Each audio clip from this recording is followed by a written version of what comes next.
তোমরা তো জানো না কখন তোমরা মরবা। শোনো, তুমি অপরাধ করিও যদি তোমার মনে হয় আল্লাহ তোমাকে দেখে না, তখন করিও।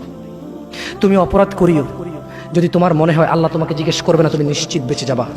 তুমি অপরাধ করিও যদি তোমার মনে হয় যে আল্লাহ তোমার জন্য জাহান্নাম নির্ধারণ করবে, আর তুমি আল্লাহকে বলবা আল্লাহ আপনি বললেই হবে না আমি জাহান্নামে যাব। যদি এই ক্ষমতার অধিকারী হও তাহলে তুমি অপরাধ করিও।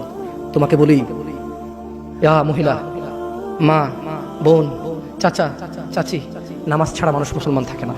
ওয়াল্লাহি আমি বলছি না কোথায় বাঁধবেন, তর্ক পরে। আমি বলছি আপনি নামাজটা স্টার্ট করেন না। আমি বলছি না যে তারা ওই 20 রাকাত পড়বেন না 8 রাকাত পড়বেন। আমি বলছি যে আপনি পড়েন, 2 রাকাত হইলেও পড়েন।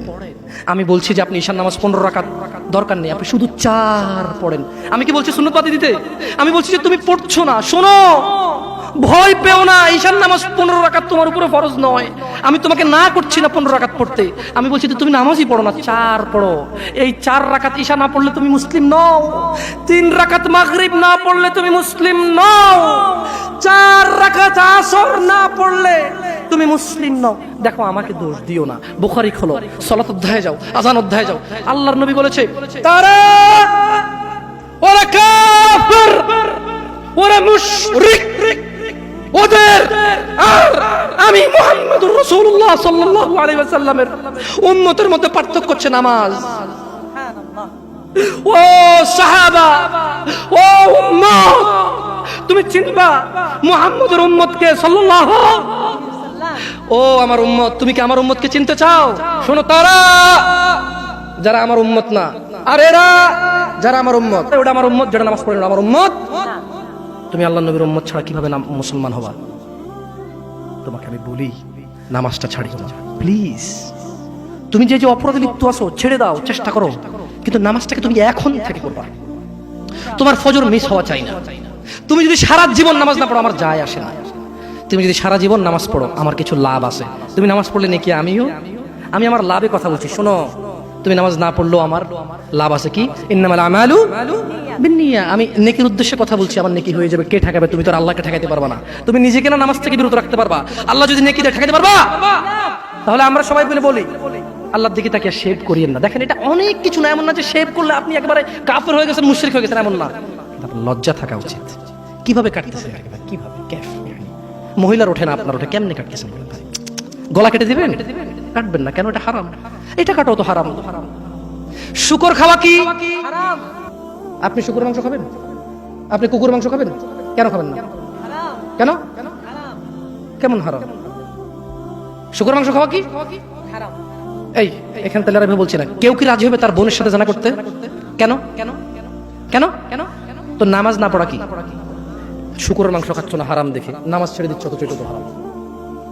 তার মানে তোমার যদি স্বাদ লাগতো আর তোমার বাপ মা যদি শুকরের মাংস খেতে, তুমিও খাইতা, হারাম আর বাস্তা। তোমার বাপ নামাজ পড়ে না যুবক, তাই তুমি নামাজ পড়ো না। তোমার বাপে ভাত খায় তাই তুমি ভাত খাও। পাকিস্তানের রুটি খায় তাই ওরা রুটি খায়। চাইনিজরা এইভাবে লাঠি দিয়ে খায়, ওরা লাঠি দিয়ে খায়। শোনো, তুমি বলতে চাচ্ছ তুমি শুকর খাও না কারণ এটা হারাম, তুমি মিথ্যু। তুমি একটা চরম মিথ্যাবাদী, ধোঁকাবাজ। তুমি বলছো তুমি শুকর খাও না, এটা হারাম না? তাহলে তুমি নামাজ না পড়াও তো হারাম, তুমি কেমনে ছেড়ে দিচ্ছ? এই যুবক, তোমাকে যদি বলে ন্যাংটা হয়ে হাঁটো, হাঁটবা? কেন? কেন? কেন? ন্যাংটা হয়ে কেন হাঁটবা না? কি নোংরা কাজ? তো নামাজ পড়ো না, তোমার শরম লাগে না? শুকরের মদ কি রাস্তায় হেঁটে মদ খেতে পারবে? কার সাহস আছে? এখানে সাহসের অভাব নেই, বাপরে বাপ। এই কথা বলে আবার কারো সাহস জায়গায় দিতে চাই না, তবে অনেকেই চাইবে না। অনেকেই কেন? শরম। কেন? কারণ কেউ যদি রাস্তা দিয়ে হেঁটে হেঁটে মদ খায়, ওর সাথে কেউ মেয়ে বিয়ে দিবে? কেউ? আপনি রাজি হবেন রাস্তায় ভাবে মদের বটল নিয়ে হাতে হাতে মদ খায়, এর কাছে মেয়ে বিয়ে দিবেন? কেন? এটা নির্লজ্জ লোক, মদ হেঁটে হেঁটে খায় ওপেনে। এই ছেলেটাই কিন্তু ওপেনে নামাজ পড়ে না, আপনি মেয়ে বিয়ে দিচ্ছেন। আপনি নাকি ধার্মিক? হ্যাঁ, চিটিং মেশিন। আল্লাহ, আমি আপনাকে বদনাম করতে আসিনি, কিন্তু আপনি মিথ্যুক, এটা বুঝে নেন। তো আচ্ছা, আপনাকে মিথ্যুক বলার পর আমার কতটুকু লাভ হলো? 2-4 লাখ টাকা যাবে, ঢুকেছে, ঠিক না? আমেরিকা থেকে আসতেছে না। আমি আপনাকে মিথ্যুক বলে লাভ না, আমি আপনাকে মিথ্যুক বলতে আসি নাই। তবে আমি আপনাকে বলি, আল্লাহ ক্ষমাশীল, ক্ষমাকারী, ঠিক আছে?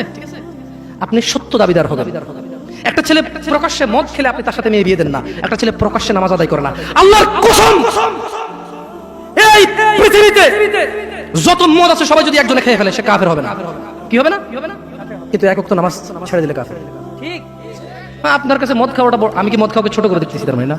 এখন কিছু লোক বলে জামশেদ ভাই বলছেন নামাজ না পড়া অনেক বড় অপরাধ, আরে মদ খা তুই, পুরো পৃথিবীর সব খেলা কিছু না। আমি মনে হয় এটা বুঝছি, ঠিক না? না এরকম বুঝে ভাই, বুঝে এরকম অনেকে আছে বুঝে, এটা বুঝিয়েন না, আমি উদাহরণ দিয়েছি। শরম করুন।